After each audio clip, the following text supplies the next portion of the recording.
Rồi dân group group cả máu cứ miền bài phaiในการនៅបរិយាកាសនៃការនៅគឺផ្សេងគ្នាអ្នកមានរស់តាមអ្នកមានអ្នកក្ររស់តាមអ្នកក្រតាមបរិយាកាសជំនវិញខ្លួនតាមបរិយាកាសនៃមជ្ឈដ្ឋានមនុស្សនៃជំនវិញខ្លួនឬក៏បរិយាកាសបរិបទនៃការនៅរបស់គ្រួសាររៀងៗខ្លួននៅក្នុងនោះក៏យើងត្រូវបំពេញកាតព្វកិច្ចការរៀនសូត្របន្ទាប់មកយើងធ្វើការរកស៊ីធ្វើការបំពេញការងារឲ្យគេដូចគ្នាក៏ប៉ុន្តែការបំពេញការងារក៏ដូចជាការរកស៊ីនោះគឺវាមានលក្ខណៈផ្សេងគ្នាស្ថានភាពផ្សេងគ្នានៅក្នុងនោះដែរក៏មនុស្សគ្រប់មិនអាចបំភ្លេចបានទេគឺពេលវេលាបន្តិចបន្តួច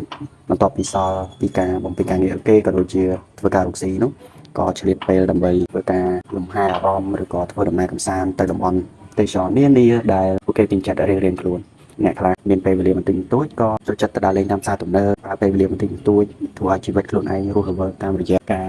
ប្រើជីវិតបែបស៊ីវិល័យអ្នកខ្លះក៏ចូលចិត្តទៅតំបន់ទេសចរណ៍ប្រវត្តិសាស្ត្រអ្នកខ្លះក៏ចូលចិត្តទៅតំបន់ទេសចរណ៍ធម្មជាតិដែលមានដងស្ទឹងដងអូរចលងភ្នំនានាអ្នកខ្លះក៏ចូលចិត្តទៅតាមសមុទ្រអីចឹងទៅចំណែកខ្ញុំគឺជាមនុស្សម្នាក់ដែលចូលចិត្តដើរមើលតាមតំបន់ទេសចរណ៍ប្រវត្តិសាស្ត្រដូចជាមានប្រាសាទមានអីនានាហើយក៏ចូលចិត្តទៅតំបន់ទេសចរណ៍ធម្មជាតិដែលមានទឹកជ្រោះដងស្ទឹងជ្រលងដងអូរមានភ្នំមានដើមឈើអីចឹងទៅក៏ប៉ុន្តែដោយសារកត្តាជីវភាពក៏ដូចជាកត្តាពេលវេលា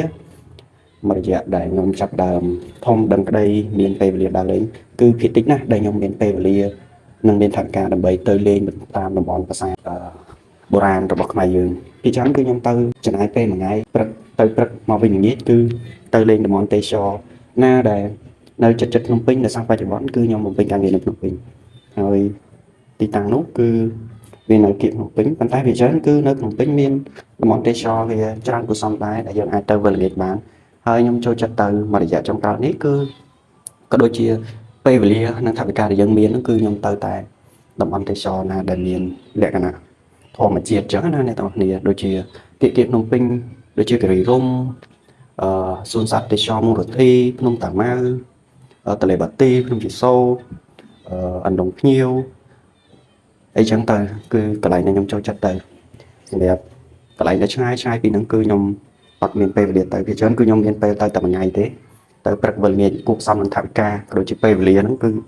ពេលខ្លះយើងចង់ទៅដើរលេងឲ្យបានយូរចង់ទៅណាឆ្ងាយកន្លែងដែលប្លែកគឺយើងអត់មានពេលវេលាក៏ដូចជាថវិកាសម្រាប់ទៅអញ្ចឹងយើងធ្វើយ៉ាងណាក៏កុំភ្លេចពេលវេលាដែលយើងត្រូវលំហែអារម្មណ៍ពេលវេលាដែលយើងត្រូវបំពេញក្តីសុខឲ្យខ្លួនឯងដែលពាក្យច្រើនមួយរយៈចុងក្រោយគេល្បីពាក្យថាសាក់ថ្មជីវិតអញ្ចឹងពេលវេលាដែលយើងមានសម្រាប់ខ្លួនឯងបន្ទាប់ពីយើងធ្វើការងារឬក៏រកស៊ីផ្សេងហ្នឹងគឺវាសំខាន់ខ្លាំងណាស់ដែលយើងត្រូវតែដើរលេងលំហែអារម្មណ៍ធ្វើឲ្យខួរក្បាលយើងស្រឡះពេលវេលាដែលយើងមានចំពោះមិត្តភ័ក្តិចំពោះគ្រួសារធ្វើឲ្យភាពស្និទ្ធស្នាលយើងគឺមានការកើនឡើងជាលំដាប់ហើយពេលវេលាដែលយើង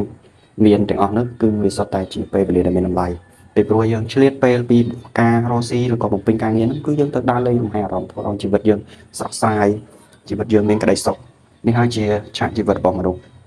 ឧបសគ្គគឺវាមានច្រើនក៏ប៉ុន្តែយើងត្រូវដោះស្រាយតាមដំណាក់កាលនីមួយៗបន្ទាប់ពីយើងធ្វើការយើងស្មុគស្មាញយើងជួបបញ្ហាយើងដោះស្រាយហើយយើងទៅលំហែអារម្មណ៍នៅតំបន់ទេសចរណាមួយដែលយើងគិតថាវាស័ក្តិសមសម្រាប់យើងចូលចិត្តដើម្បីលំហែអារម្មណ៍ដើម្បីធ្វើឲ្យខួរក្បាលរបស់យើងគឺស្រឡះដូច្នេះបងប្អូនទាំងគ្នាកុំភ្លេចចំណាយពេលវេលាខ្លះសម្រាប់ខ្លួនឯងកុំធ្វើការរហូតដល់ភ្លេចពេលវេលាដើរលេងដើរកម្សាន្តឬក៏ទៅណាមួយដើម្បីឲ្យខ្លួនឯងមានក្តីសុខអរគុណអ្នកទាំងអស់គ្នាជួបគ្នាវីដេអូក្រោយ